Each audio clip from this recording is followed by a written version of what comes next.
Madame la présidente, madame la ministre, monsieur le ministre, monsieur le président de la commission, mesdames, messieurs les rapporteurs, mes chers collègues.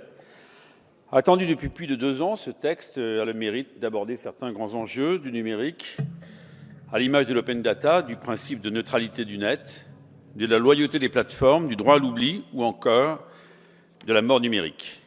Par la voix de notre collègue Bertrand Pancher, le groupe UDI s'est toujours très impliqué sur ces questions et plus particulièrement sur les problématiques de liberté d'accès aux documents administratifs ou encore de réutilisation des informations publiques. Ce sont des sujets primordiaux à la fois pour les jeunes entreprises, mais également les associations, les collectivités et plus généralement pour nos concitoyens. Car outre son apport économique, l'open data représente un véritable gage de transparence pour notre démocratie. À ce sujet, nous ne pouvons que nous réjouir de la méthode collaborative qui a animé ce projet de loi, ça a été souligné par le rapporteur tout à l'heure.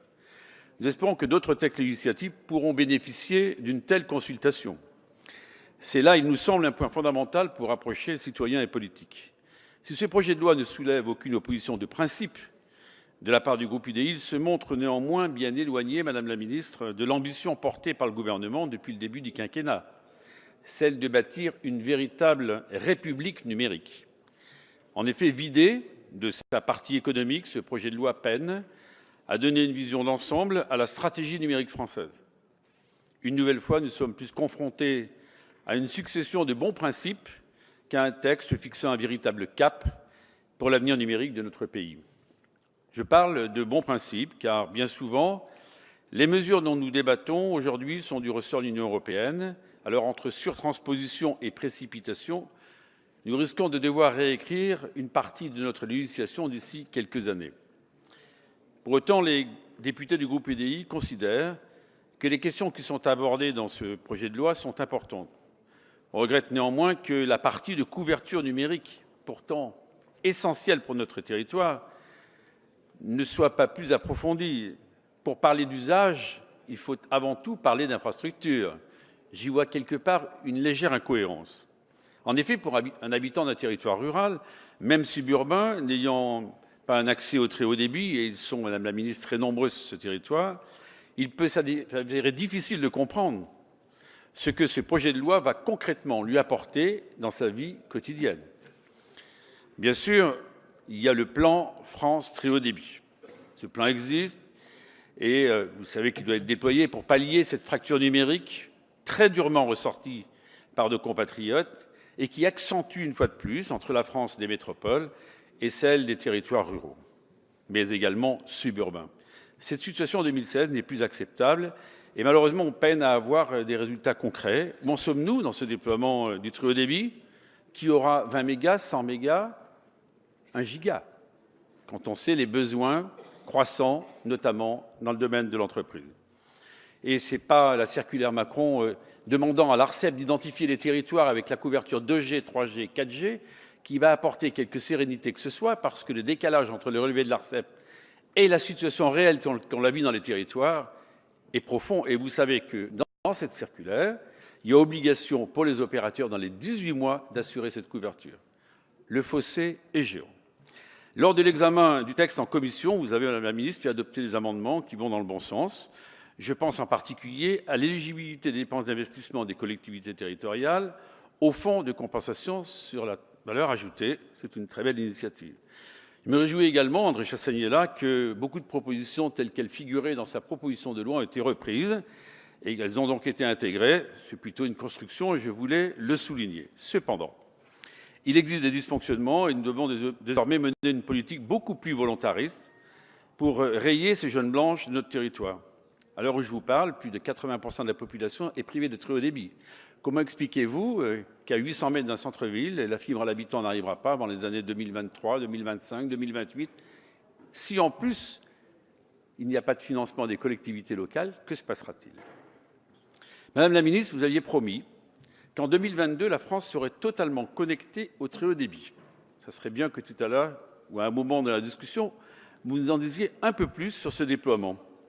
Il est urgent de mettre en place une accélération de ce plan national d'extension des liaisons numériques, parce que je crois qu'il sera insuffisant, en arrêtant de se reposer sur les seuls opérateurs privés qui choisissent, et vous le savez bien, de se déployer dans les zones rentables qui sont souvent urbaines. Et je regrette d'ailleurs qu'il y a un peu plus de 2 ans, un amendement que j'avais déposé permettant une péréquation pour justement favoriser le déploiement dans les zones moins irriguées n'ait pas été retenu par le gouvernement. Notre collègue Francis Vercamer, d'ailleurs, vous proposera un amendement pour étudier de confier à l'ARCEP l'opportunité de lui donner donc un pouvoir de sanction lorsque les opérateurs privés n'ont pas respecté leurs engagements contractuels, ce qui existe à certains endroits, dans le cadre de l'élaboration des schémas directeurs territoriaux d'aménagement numérique. Et plutôt que de maintenir la connexion Internet en cas d'impayé, ce qui peut se comprendre, mesure qui naturellement impactera les collectivités qui doivent elles-mêmes abonder les financements, n'aurait-il pas été préférable de mobiliser ce fonds pour améliorer la couverture en très haut débit, notamment la fibre à l'habitant? Par ailleurs, nous restons perplexes face à la méthode choisie par le gouvernement, qui a préféré morceler le sujet du numérique en 3 textes. Le premier a été porté en octobre par Mme Walter, celui que vous portez, Madame la Ministre, aujourd'hui même, et puis Noé. On verra ce que sera l'Arche de Noé entre Mme El Khomri et le ministre Macron sur les nouvelles opportunités liées au numérique. Si cette démarche nous semble éloignée du choc de simplification, nous reconnaissons que ce texte est nécessaire si on veut libérer de nouvelles énergies et aider notamment les start-up à se développer et à jouer à concurrence égale avec certains pays qui nous entourent, bien plus avancés que nous sur ces problématiques. Ce sont donc des mesures qui vont dans le bon sens, à l'image de la partie sur la circulation des données et du savoir. Si on veut dynamiser notre secteur du numérique, et moi je crois à cette révolution numérique, donc en clair encourager la croissance, il était donc indispensable de se saisir de cette question d'ouverture des données publiques et d'intérêt général. C'est un véritable enjeu de gouvernance. L'open data peut contribuer, à nos yeux, à changer profondément le rapport entre le citoyen et le décideur, en assurant une meilleure information des parties prenantes et en instaurant un équilibre de savoir entre tous les acteurs.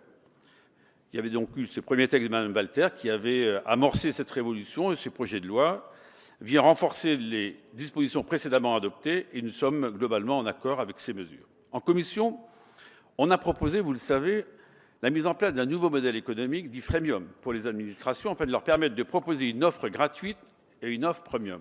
Cette idée soutenue par le rapporteur lors de la loi Walter et évoquée par vous-même, Madame la Ministre, mériterait, me semble-t-il, un débat un peu plus approfondi, d'autant plus que cet amendement a été jugé irrecevable. Pour autant, il faudra revenir sur cette proposition qui permet d'allier gratuité des données et impératifs économiques. Nous réjouissons également que ce texte aborde les délicates questions de droit à l'oubli et de la mort numérique. Si le droit à l'oubli pour les mineurs est essentiel, il faudra réfléchir à l'étendre à chaque internaute de manière simple, mais surtout lisible. Il faudra donc obliger les sites Internet à mettre en place un lien facilement cliquable par l'internaute. Concernant la mort numérique, nous réjouissons de voir que vous êtes allé dans notre sens et que vous avez limité les droits des héritiers lorsque la personne décédée ne donnait aucune directive. Sur la protection des consommateurs, nous sommes dubitatifs. En effet, certaines pratiques très répandues vont à l'encontre même de l'internaute, sans faire l'objet d'aucun contrôle. C'est notamment le cas de l'IP-tracking ou encore de la publicité ciblée en ligne. Alors vous allez me dire, il y a des sanctions, mais elles ne sont pas toujours appliquées et je vous enjoins à la fermeté sur ces questions-là. Alors que nous étions étonnés que rien ne soit initialement prévu sur le harcèlement virtuel, nous pouvons que nous réjouir de l'adoption d'un amendement sanctionnant plus sévèrement le revenge porn. C'est un message fort qu'il était indispensable de porter, notamment également l'élargissement à la connaissance des diplômes des professionnels de santé auxquels nos citoyens sont attachés, mais je crois qu'on peut le faire pour d'autres professions. Ce texte fait l'impasse sur le sujet de la formation aux outils du numérique, à la fois pour les jeunes enfants, mais les personnes âgées. Je crois que c'est un enjeu majeur dont il faut se saisir, et j'aurais aimé qu'on l'approfondisse un peu plus. Concernant les publics les plus fragiles, nous ferons des propositions, notamment c'est notre collègue Jean-Paul Tuyawa, qui a déposé un certain nombre d'amendements, notamment sur un service à minima, un point d'accès gratuit à Internet dans les hôpitaux, mais également dans les établissements médico-sociaux. Ça me semble quelque chose qu'il faut installer. Enfin, Madame la Ministre, je souhaitais vous interroger sur un sujet passé sous silence et pourtant attendu, le rapprochement entre la CADA et la CNIL, qui n'apparaît à aucun endroit dans le texte. C'est pourtant intéressant de travailler à la création d'une grande entité du numérique. Si nous notons un renforcement des pouvoirs de la CNIL ou de l'ARCEP, nous aurions également souhaité que la CADA puisse bénéficier d'un véritable pouvoir de sanction envers les administrations qui ne se conformeraient pas aux nouvelles règles. Vous l'avez compris, il y a un certain nombre de données et d'avancées indéniables dans ce texte qui permettront de poser les premiers jalons avant une loi plus pragmatique et plus large, cette révolution numérique que vous appelez de vos voeux, visant à encourager de nouvelles formes de développement économique et s'appuyant naturellement sur cette mutation du numérique indispensable. Pour ces raisons, le groupe UDI ne s'opposera pas à ce texte de loi. Merci, Monsieur Vigier. Nous arrivons à Monsieur André Chassaigne, Gauche démocrate.